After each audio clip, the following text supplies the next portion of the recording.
to meet you face to face after we've corresponded, as it were. Let's talk. Yeah, I'm excited to be here. Yeah, I love your posts. I feel like we have a lot in common, a lot of alignment, and also some things to teach each other. Right, exactly. Right.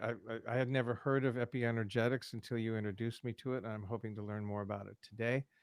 Um, and have really appreciated your posts and our conversations, filtered as it has been through social media. So it's a delight to meet you face to face. So I would like to Likewise. start with the question. Tell me about EpiEnergetics. Tell me how you got into it, and tell me how it shows up in your life now, if you would. Great question. I actually got into. I'm just going to give a little bit of a background, a little bit of context. Like you, I fell in love with integral, which got me into spirituality and out of like a more materialist view, and opened me up to the transpersonal. And then I started meditating with Daniel P. Brown, Vajrayana Buddhism, and I started having my own mystical experiences. And I mentioned that kind of context because it was through a mystical experience, several mystical experiences, that I even came to EpiEnergetics. I started getting what's called the knowing or the gnosis. I know you talk about on your channel, and it started like two part. I actually was working with a Western spiritual teacher named Neil Kramer, and I was looking for a relationship. And I spoke. He said, "Tell the universe what you're looking for," and I did. And a week later, this woman shows up in my life. And she was really into this teacher named Donnie Epstein, who is the founder of EpiEnergetics. And she was the one who introduced me to him. And Donnie Epstein is an interesting guy, fascinating guy, really. He claims when he was born, he really had a hard time seeing the 3D reality, and he actually just saw lines of energy before they turned into the picture that we see. And that has a lot to do with EpiEnergetics, and I'm going to come back to explaining that in a moment. That But sounds a just to bit finish the like story, that sounds like a yeah, bit like those scenes in the Matrix yes, where they're seeing reality through the code, the yes. energetic code, right? Well, that's what Donnie talks about, is about nature's codes. And Right. that's what EpiEnergetics is a part. Is EpiEnergetics means the ecological use of energy and information to produce the extraordinary. And I want to just explain just really quickly. Donnie's first application was through chiropractic, and so what he did was he discovered soft touch at chiropractic. He saw these lines of energy going into different spinal columns. And I'm not a network chiropractor. That's what they're called. And so, but it's a really cool. I got really into it. I've done it a lot, and they move energies. There's no like cracking of anything. They just move energy from one part to the other. And it turns out that the lines all have to do with our psychology. Mm. And so there's a really and the process of unfolding. And so just to give you a little bit of context of how I really deepened with it. First, I received this network care for several years, and then at one point I was meditating really deeply, and at the end of like a 2-hour sit, I got this gnosis. It's like, Donnie's about to launch a brand new program, something he's never done before. Just sign up. And I was like, what? And he was like, literally, the moment I got the download, I was like, he's doing a Facebook Live and he's going to announce it. And so I went on a Facebook and I watched it. And it was like really expensive. And I didn't really know what it was. And I just listened to my heart and I signed up. And so what this is really important, because what he had done is he took this technology, the EpiEnergetics, he was using just for chiropractics, and now he was training new people to do it. He called it alchemy with an E. And Mm. and that's what I'm trained in. I'm trained to be an alchemy mentor. And so I apply what the people are doing with the spinal thing. It's not exactly the same, but there's a lot of similarities to my clients. Yeah, so maybe I should talk a little bit about what alchemy is and what the Yeah, EpiEnergetics is. I'd love And to hear. so, Yeah. so basically, what it's doing is quintessentializing uh, energy. And I actually, you know how, and I consider in Vajrayana Buddhism, they introduced me to a lot of what a lot of people call the ground of being, like the field of awareness, consciousness, where the platform where everything takes place on. I think Donnie has labeled the energetic ground of being. And let me Mm. explain to you what I mean. He's actually taken all the complexity and he's labeled there's two primary distinctions. One's called the six intelligences, and the other one's called the Four Seasons. And what he says is, and what I agree with is that I agree with all of it, is that each of them, we're using them all the time, like all the time, unconsciously. And what he teaches is when you become conscious of them, then you could ask yourself, is these the energies I want to use, or do I want to switch to something that will more meet the moment? So that's a big outline. I could go a little bit into the 6 intelligences and 4 seasons if you'd like, but I want to pause and see if you have any questions or comments. Well, first of all, for our viewers and listeners, tell me what quintessentialism what Yes, that yes. means. So That's taking not that doesn't show up complexity. at your corner bar that often. No. Yeah, yeah, great question. Yeah, well, we mentioned Ken Wilber. He's a genius at it. It's like where you hover up, you get altitude, like you're on a high mountain, and you look at all the different patterns that are going on, and you see a pattern that captures all the other patterns. So it takes complexity and makes it simple, and Right. it so allows you to gives you frameworks, models to deconstruct reality in a way that cuts through and allows you to be with precision, hold a lot, and really get to the essence of what you need to do. Is a really important distinction. That's a helpful term. As you said that, I imagined Ken when I was visiting Ken once in his home when he lived in Hmm. Boulder. Um, we were in his living room, which was a sunken living room, and we were up on the Hmm. steps. And I said, "Well, tell me about sex, ecology, spirituality," which is, of course, his magnum opus. He said, Right. "Yeah, well, I took all these notes on my legal pad and I just put them in piles," and he was gesturing at the living room floor down below us. So in a sense, Hmm. that visual that you just described was exactly how Wilbur wrote his magnum opus. He said, and I would take a piece of paper with my notes on it and say, all right, which stack does this belong in? And he would put it in a stack. And then he got all these notes from science and Eastern mysticism and Western mysticism and all of this, and he organized kind of without any theory around it. And he said, all right, so how do these stacks, the things within each stack, cohere? And out of that came the four quadrants. Out of that came the multiple lines, and out of that it was. And then at a later meeting, one of the I think the only in-person meeting of Integral University, Hmm. which was one of his brainchilds that I was involved in. Um, it was just a conversation with the other folks who were assembled there, and someone asked him, "So what would you say your particular talent is?" And he says, "Pattern recognition." Yes. He says the one thing I do better than anything else is recognize patterns. And so when you described your understanding of the quintessentialism, um, that conversation popped to mind. It's to be able to stand above, look at all of the relationships, and then see the patterns. Except in your case, if I'm not mistaken, it has to do with energy as opposed to simply concepts.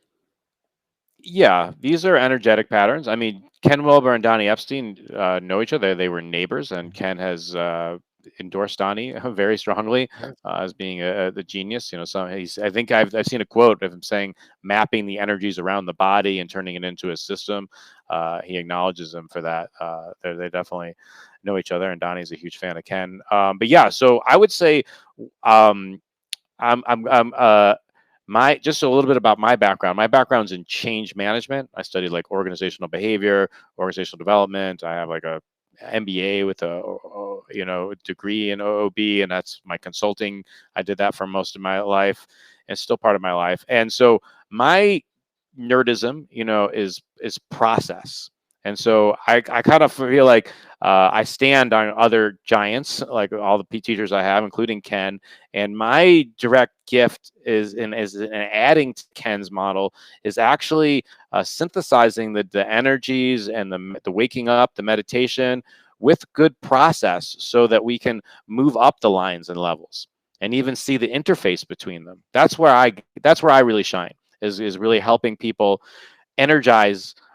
I was at the last there was an integral meetup in May that I was attended, and Ken was the speaker virtually, and I got to ask him a question. It was the first time I ever interacted with him, and I actually said to him, "Ken, have you ever thought about including a new distinction in your model where you always got like, cleaning up, growing up, waking up, showing up. I'm like, what about energizing up? Because that's the Mm. thing that was the game changer in my life, is actually getting the energy up, and then I could do the waking up practices. Honestly, when my energy was not so great, I couldn't hold any of the distinctions. My AD mind went nuts, and it really took me to do the waking up work before I could do the cleaning up work. Otherwise, the defense patterns were really blocking my ability to see what's going on in the subtle layers of the mind. So energizing up changed my life. And even before, I seem to know that inherently, because before I started meditating, I realized I had to like do some rigorous exercise and maybe drink a cup of coffee and get a really healthy meal in me. And then I could sit, and then I could really make progress on that line of development of getting space between my observer and my thoughts and feelings and other aspects of the mind, so I could start to see what was actually happening. So energy to me, like if I were doing a math equation, it's almost like maybe a multiplier outside of those lines of developments, because you can do, when you're in a higher energy state, you can actually do more. And so the thing that I want to really important is that Donnie uses this word called coherent energy. Hmm. So not there's just like, you drink a Red Bull or whatever, some an energy drink or a coffee, and you get a lot of energy. That's just raising energy. But really what you want is to align the energy to the moment that you need. So context is king. And Hmm. so that's kind of the baseline of what I teach people. Is people come to me and they're like, this, I ask them what's going on with them. I do is ask them some questions, and then I help them, show them where they are in the transformation process, what lines they need to work on, what levels, and then what energies and what practices. And so Hmm. that's kind of like my philosophy. If you give them very precise, you show them where they are on the map, you help them relax. You're not bad. This is just a developmental cycle. You can see, put them in the bigger context, and you're stuck because you're. I even do a lot of cause and effect. They'll tell me what they're doing. They'll tell me about their beliefs about where they are, and I'll be okay. It's look at what energies you are using, and play that out from a cause and effect, and then help them see that they're the one getting in their way. And if they pick different energetics, so different energetics could mean, for example, just different emotions. Like if you're going into something and you got a story that you can't do it, well, good luck. It's a self-fulfilling prophecy. There's not a lot of energy there. But if you take a new energy, what if you say like, hey, what if you I get enthusiastic about this as a process? And maybe I help you see that there's maybe you even need, maybe just bringing a different attitude towards something, a different energy, all by itself can change things. What if you stop judging yourself? Like if I had like just judged myself, like because I couldn't hold concentration at all, I would have given up. But something realized that I needed to like just get a little bit of space, and then a little more, and then a little more, and then it Hmm. really became, after like I'd say 3 years, 4 years of it, I was a different person. I had a lot more degrees of freedom. And so helping people see like what energies they're using and give them the ability to switch to different energies is, to me, a really powerful game changer. And it's something, it complements other things, because I Hmm. feel like that's the one thing I love about EpiEnergetics, is it's really marries well with other things. It's just, and it's also just naming what's already happening. It's also just giving like a language for what's already there. I heard something in what you just said that also resonates with some of the work of Hmm. Joe Dispenza, particularly around Mm. coherence. I mean, Dispenza is a huge articulator of the notion of coherent energy. When you go in, I can almost hear his voice saying, when you go into nothingness, when you become nothing, then your brain drops into coherent electrical patterns, uh, and Hmm. and the right and the left brain start to connect more thoroughly once we, as he puts it, go into nothing or become nothing. And he's always talking about the value of energetic coherence within the brain and within the being. So I hear some Hmm. these, there's so much overlap here. Obviously, Yeah. I work in the world. I think one of the things that brought us together, not just that we have, both have notions that we have ADD, not just that we're both have advanced degrees in uh, industrial, well, mine's in industrial organizational psychology, Oh, okay. and both have corporate clients as well as individual clients. So I think but I think the primary thing that brought us together is this the commonality between epienergetics and core energetics, and Yeah. our integral orientation. Um, what what struck me as I started to research, because you introduced me to epienergetics, I'd not heard of it. Mm-hmm. What struck me is that, coming from the background as you described it of network and of chiropractic, it starts fundamentally with the body, Mm.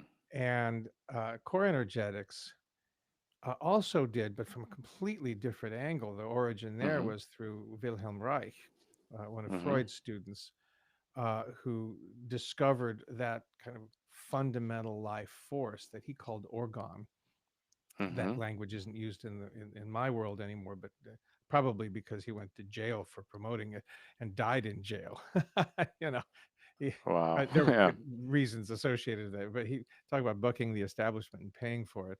Mm-hmm. But his lineage, he's kind of the grandfather of core energetics, because two of his students created bioenergetics, Mm. Lowen and Paracas, and bioenergetics actually started to create modalities around freeing up that life energy, that Mm-hmm. energy that wasn't. I don't think they used coherence as much as Epstein seems to, or Dispenza, but in essence, that's what they were talking about. That we go Mm-hmm. through an experience, particularly when we're young, the natural flow of our organ, Mm-hmm. as Reich would say it, or our life force, is interrupted. And because we can't manage that situation in the moment, we lock it in our bodies and Mm-hmm. decohere the flow of that energy.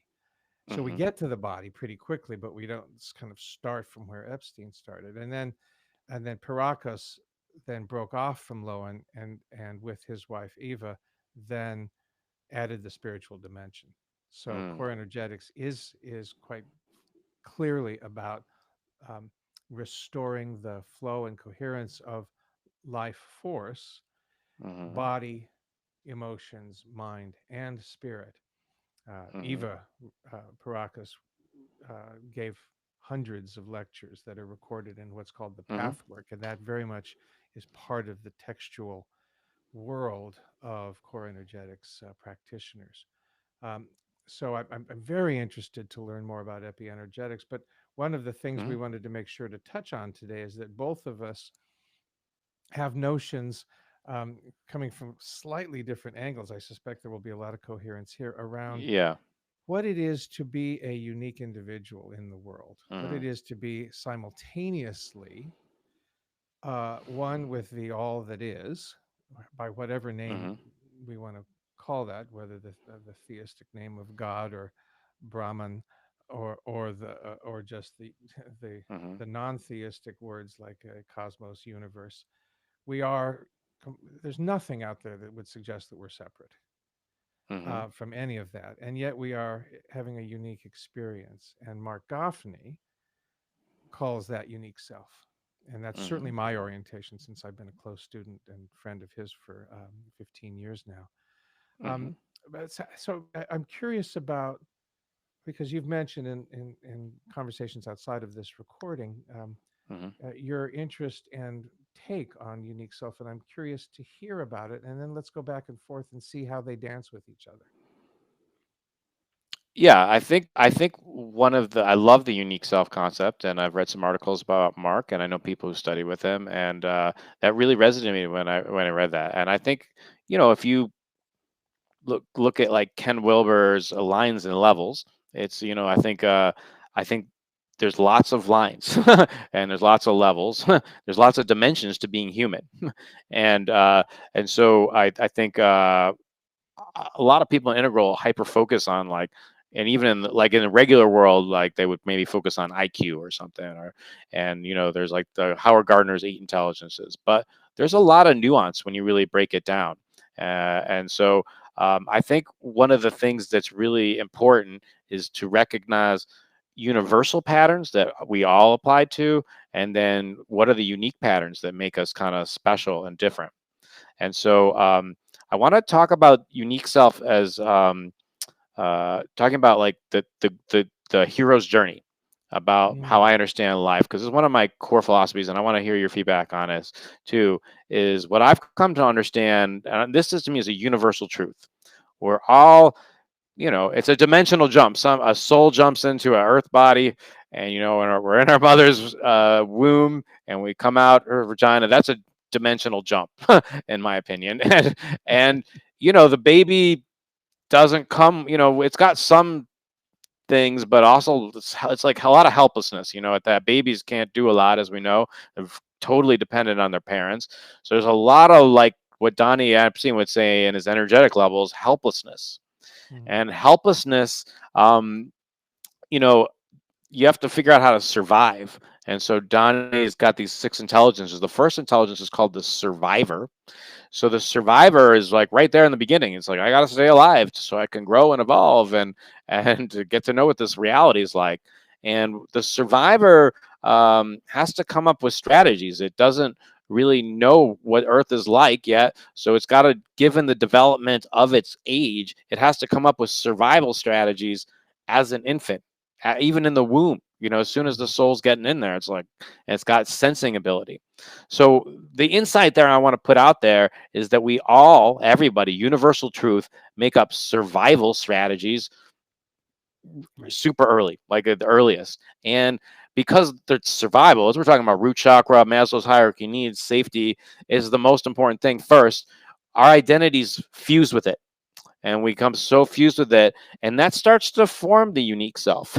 It starts because then what my Dan Brant Brown would describe is called, we start to develop a way of particularizing of how we Mm, view things. If we have a certain safety strategy, we might want to make sure everything's safe first, and not everybody picks the same safety strategies.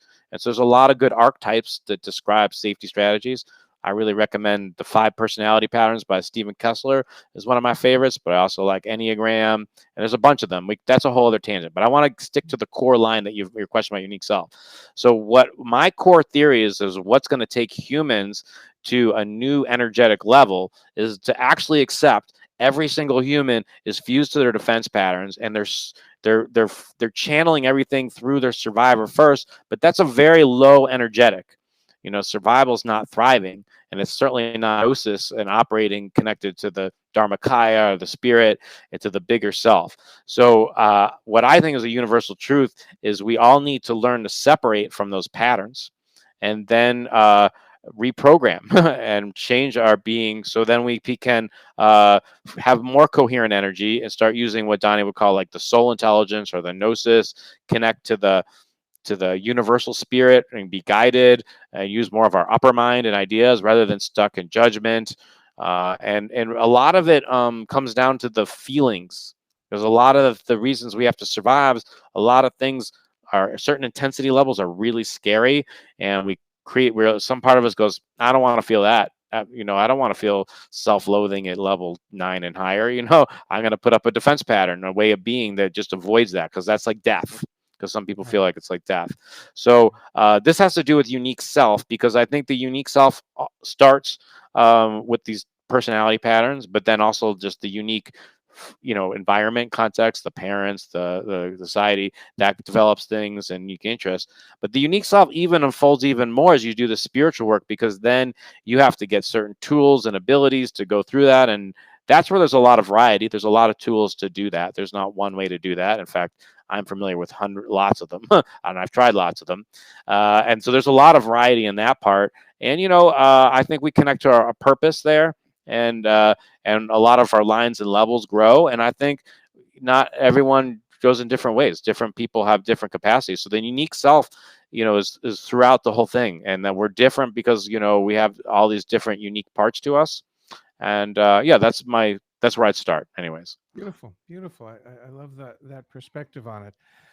I think the distinction, and you gestured at it, and I'd like to flesh it out. The Hmm. distinction between the defense patterns that we take up from in the womb forward. I Hmm. mean, there's a whole category within the Reichian world, and therefore the core energetics world, about those kinds of defenses that are set up prenatal or within the first year.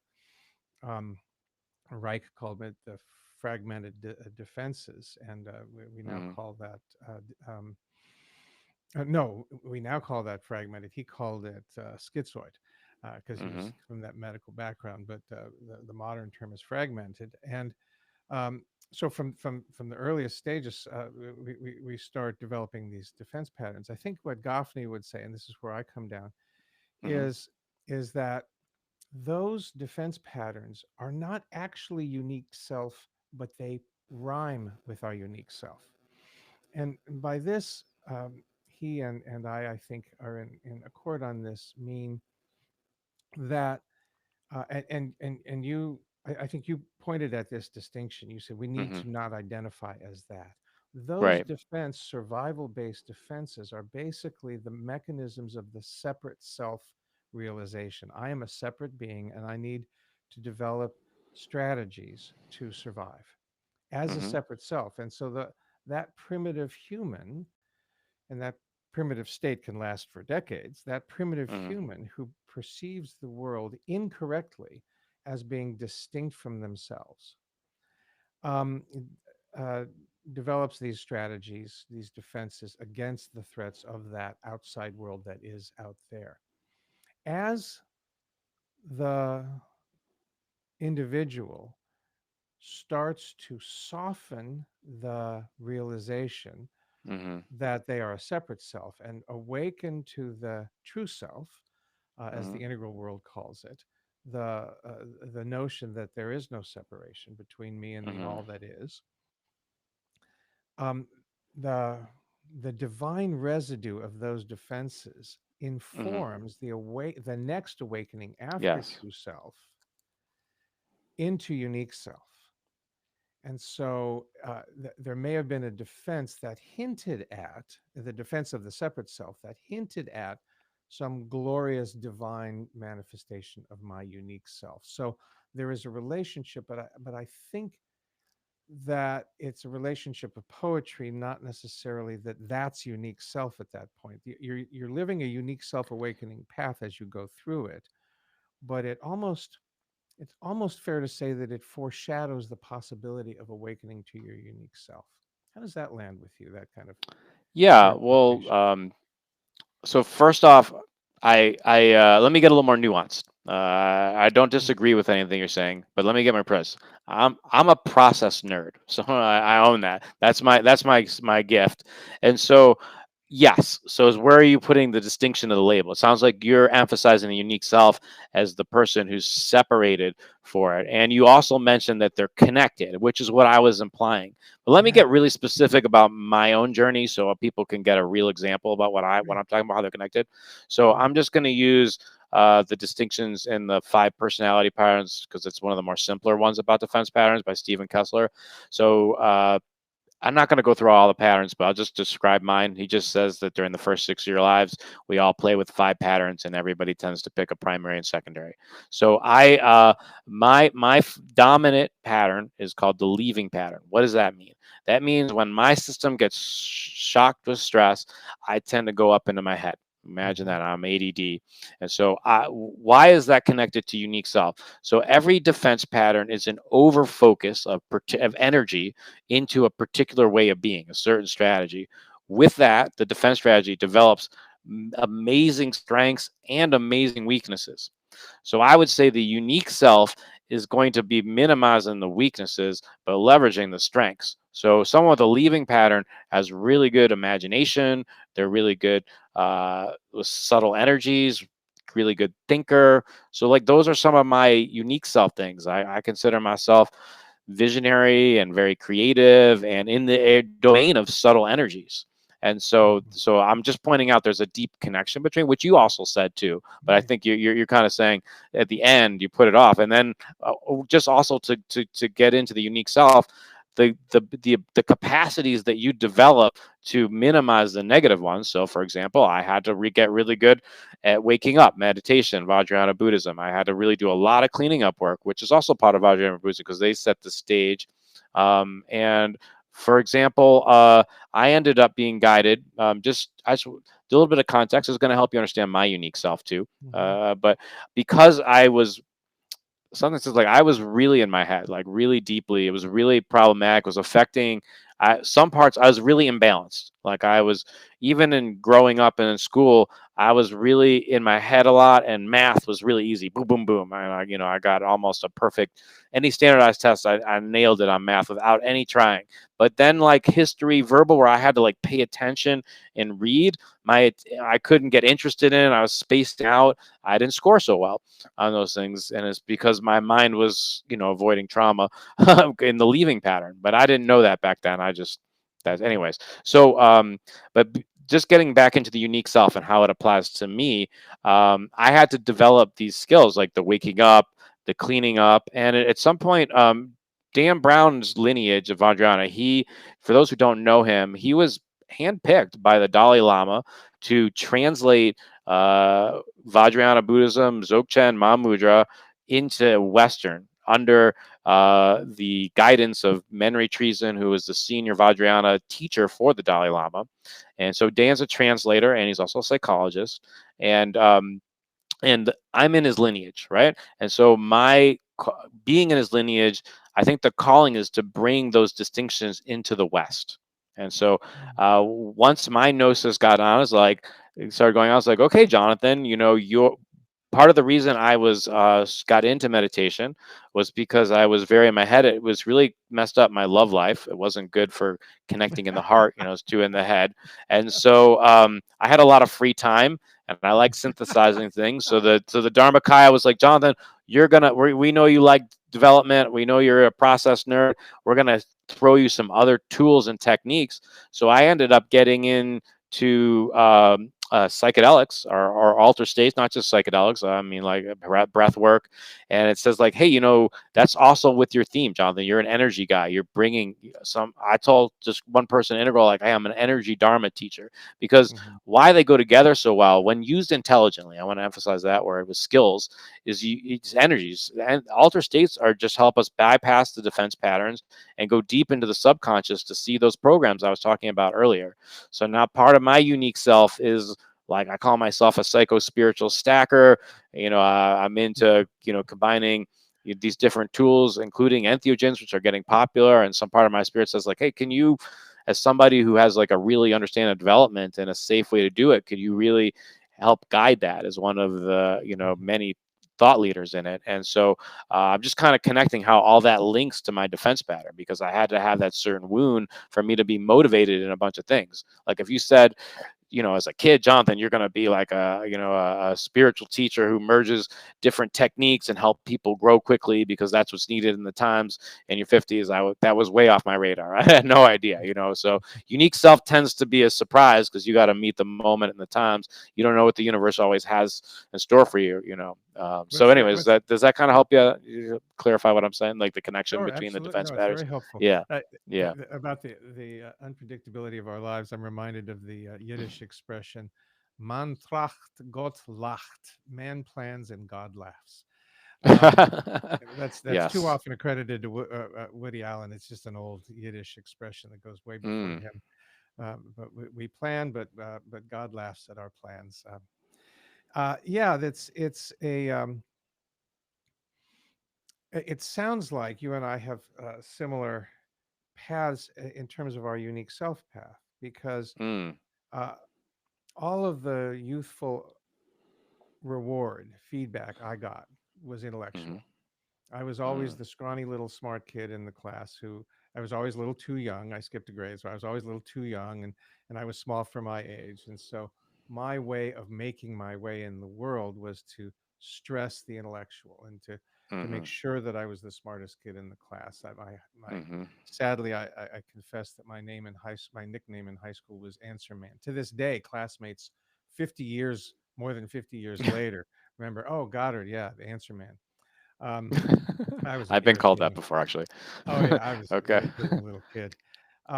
And so both of us, when we reached when we started to get hints as to our unique self, uh, realized in our own unique ways that we need to drop into our bodies. I did Mhm, it. I would say the most significant move for me was Tantra. mhm, Um, I had been exposed to my spiritual home for about a quarter of a century was the retreat center Shalom Mountain in the Catskill Mountains of New York. Mhm. And it's still my heart is still there. It's I don't travel there anymore and I don't lead there anymore. But I'm Uh-huh. deeply informed by the work that I learned there. And I came to the realization that I needed to drop my energy lower into my body. Mhm. This is before I discovered core energetics. In fact, it's the pathway to core energetics. Mm. And so the Shalom retreats themselves dropped me into my body, and that awakened me to this entire universe of wisdom. I had no idea that I had intelligence below my neck until I went to Mhm. Shalom Mountain, and all of a sudden I Mm. was being educated by this little holding in my gut and this little holding in my leg, and they were Mhm. teaching me about my life path and myself. These, to your point, these defense Mhm. structures that I had created. I mean, I'll give you an example. Before I was a psychologist, I was a lawyer, Mhm. and when you're a lawyer, I don't care what generation, you get a lot of shit. Mhm. Are delighted to tell you their insulting lawyer jokes, and that's the good news. I Mm. once went to a party. A friend of my then wife's, who's a core energetics practitioner now. We show up at the doorstep. She introduces me to her friend, who's a nurse, and I say what I'm doing at the time. I had a legal position in a healthcare organization at the time, and she said, "Oh, how do you sleep? How do you live with yourself?" And I had that when I was doing criminal defense law. People would ask me, "Are any of your clients guilty?" And I would say, I think they're all guilty. I generally don't get clients unless they've committed a crime. And then Mm. people would say, well, how do you sleep? And so there are these rather personal insults, and then the more generalized insults, people misinterpreting Shakespeare's line about killing the lawyers. Mm. And what I discovered in this somatic work that I had a ball of energy in my gut Mhm. that in my second process at Shalom Mountain, we found it through breath work Mhm. and found it through touch, and it was very painful. I had no idea it existed there. Mhm. And my metaphor for it is that's where I put all the insults, so that I could function in Mhm. the world and not take it personally. I created a little defense that was housed just on the left Mhm. side of my gut. And once I released that energy, it told me so much about my professional path. It, Mm. it just like opened up my whole. It was like having an expert in me tell me about Mhm. me and my professional path Right. and give me advice. Mhm. Literally, it was I was at a career choice point in my life, and that Mhm. little ball of energy, once released, gave me advice about my next step. Um, so that to me is a unique self awakening path, um, that then pointed me to, oh, I got to go deeper into this body thing, which is when I Mhm. studied Tantra. Rudy Ballantyne, who you may have come across his work, a physician who lives in Western North Carolina, Mhm. was affiliated with, had a student at Shalom Mountain, and Mhm. he joined up with her and some other of his students to create a series of trainings at Mhm. Shalom Mountain about Tantra, which was my first introduction to it. And only then, when I started exploring, and this is not California Tantra, by the way, just to be clear for our audience, this Yeah. isn't better sex through breathing. This is Himalayan Tantra, which almost you can read entire texts and not come across sexuality at all. In Mhm. all of the series of trainings I took four of them in that series. I Mhm. don't think we ever talked about sex. So just to make that distinction. But what Mhm. it really awakened me to was the incredible system of energy that the human body is, and where how Yes. how much wisdom, self, and reality is housed in the energy of the body. And that led me on the path ultimately to core energetics. In a way, it led me to Mark Goffney, who sometimes Mm. talks about his take on Kabbalah as Jewish Tantra. Mm. So I think you and Nice. I share a very similar path of a couple of Yeah. young brainiacs who kind of just awakened. One might recall Samuel Bonder's work in Waking Down. We awoke Mhm. down into our bodies Mhm. in order to do the work we're doing now. Yeah. Well, that brings up a lot. I'm getting One distinction I want to bring up with EpiEnergetics is really related, is really important. Donnie breaks. If you want to take the core, the most essential energies, you could break it into two. And this distinction changed my life. So he described it as bound energy and unbound. Hmm. Now, bound energy is anything that has a form, and Hmm. unbound energy is just free energy.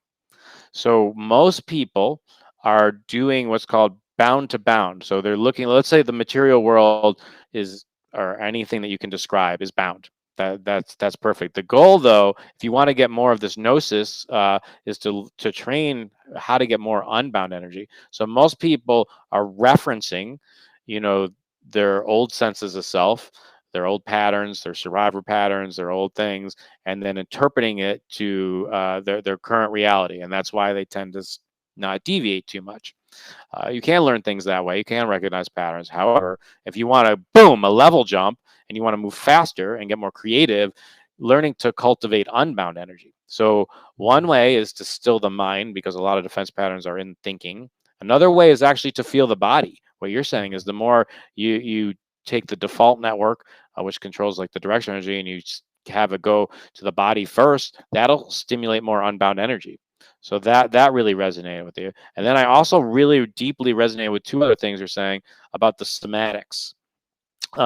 I went into a somatic therapy called life centered therapy, and it was exactly what you said. They had this thing where you would do these body scans, and they'd like usually would say like, "What's your problem?" Like we start off with like, "What's your intention for this session?" Right? And it's like, okay, now we're gonna energize the field for that intention, and then we would do. I'm gonna give you the shortcut if it's a longer process, but body scan, and he'd be like, okay, what are you noticing given that intention? I'd be like, yeah, like I got something in my stomach or my leg or my heart's racing, or and then a story would come out behind it, and it would help Hmm. bypass the defenses fast and get to hidden information. And sometimes often always there really was a release, whether it was emotional or beliefs that were holding things in place, and then wisdom and integrative practices. And so that's another thing I study and use with my clients is the somatic therapy. It's a game changer. Yeah, And and one the of the last thing things I'll that you just, mentioned. yeah, go ahead. Well, let me just interrupt because I Yeah, don't want to go go too for it. far away from this point you made. Yeah. But the distinction, I love that distinction between bound and free energy. Hmm. And it's bound and unbound, or unbound and free. Yeah, bound and unbound, but yeah, unbound's like free energy, same thing. Yeah. Is one of the other mechanisms, I believe you Hmm. and I share this view, is the turning off of the default the default network, Hmm. so the DMN, so that we through entheogens. I mean, Hmm. entheogens Yes. give us an access to that unbound energy Yes. that the default mode network prevents us from having access to. So there are a lot of things that keep us bound, and a lot of practices to unbind that. I'm noticing our time. So let me get back to your third Oh yeah. point. I don't want to miss that, and Okay. then I want to find a place to close here. Yeah, yeah, sounds good. Yeah. Third point is just tantra. Like I love tantra. About these kind of spiritual practices, and and if you intelligent use of entheogens can use or be very tantric. And so, but I want to close by bringing it together, which is one of the things that makes me unique is this EpiEnergetics. Not that many people know about it. I mean, in the world, probably a lot of people don't know about Vajrayana Buddhism and a lot of the other stuff that we both do. But at least in the integral world, for example, EpiEnergetics is still pretty new. And so, what I do that's unique is I help people with their altered state entheogen experience by helping them get really clear on their intention and pick the right energies. Because if you pick the right energies or right energetics, it will guide it. You can actually strongly influence things towards your outcome. It's kind of like a very advanced intention setting. It's Hmm. really the universe actually responds to precision. The better questions you get, the better answers you get. So I help people really help them understand what's going on with them at a very specific level, where they are in the process, help them give the right energetics and tools they need so that they can really rapidly grow. And so, Beautiful, just to kind of put beautiful, some different things together. Yeah. beautiful. I'll put a dot on that from an entirely different world that is, I think, exactly on the same point. I came across a short video clip from Eckhart Tolle, who was quoting Mm-hmm. Jesus about prayer, Mm. intention setting, right? Prayer. Mm-hmm. And I'll butcher Tolle's possibly butchered quote from the gospel.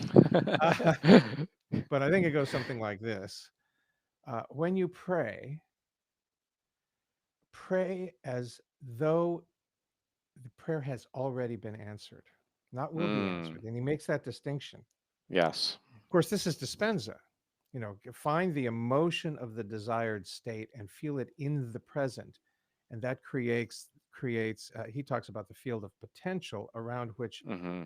that that eventuality or that desired outcome arises. Mm-hmm. Goffney says, "Pray for everything." But I think you put all of that together, and then it sounded like your approach is basically a scientific approach to energetic prayer. Is that a good way to Yeah, summarize that? yeah, yeah. I'm dialing it in because we could just pray for everything, but like, what if the universal spirit, the Dharmakaya, whatever you want to call it, the Father is really intelligence and it wants to place everybody in a role. So I think all of us worrying about everything is just not. I've even seen you do videos on this, so I know you agree on this. If we all like just get guided to a specific thing or Right, team or group and we all solve a specific problem, we actually could change the world pretty fast. And right, so right, I feel like both of us are like, and there is a higher spiritual intelligence. I've experienced it directly.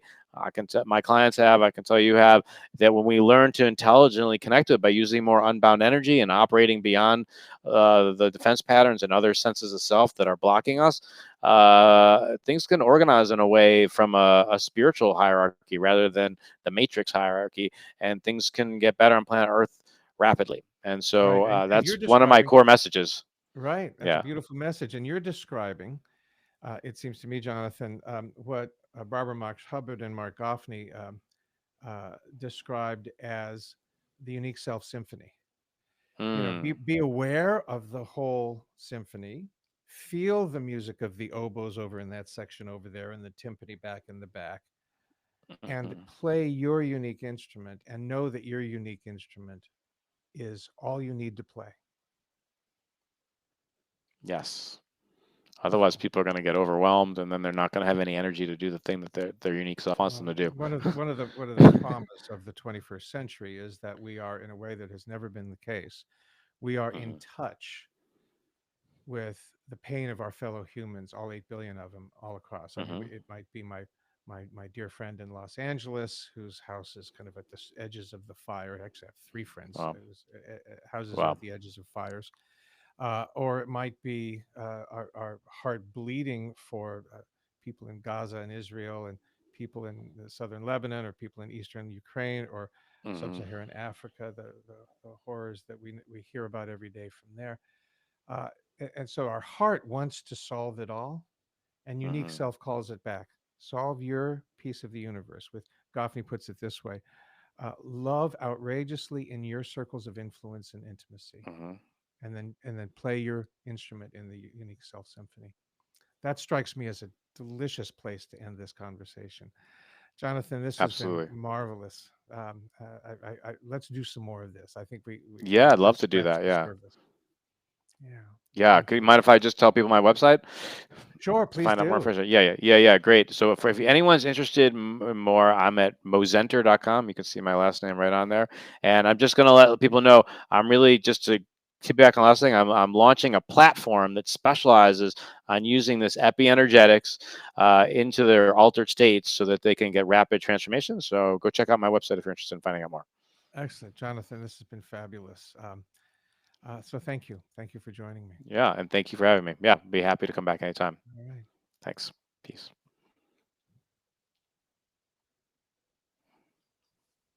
There.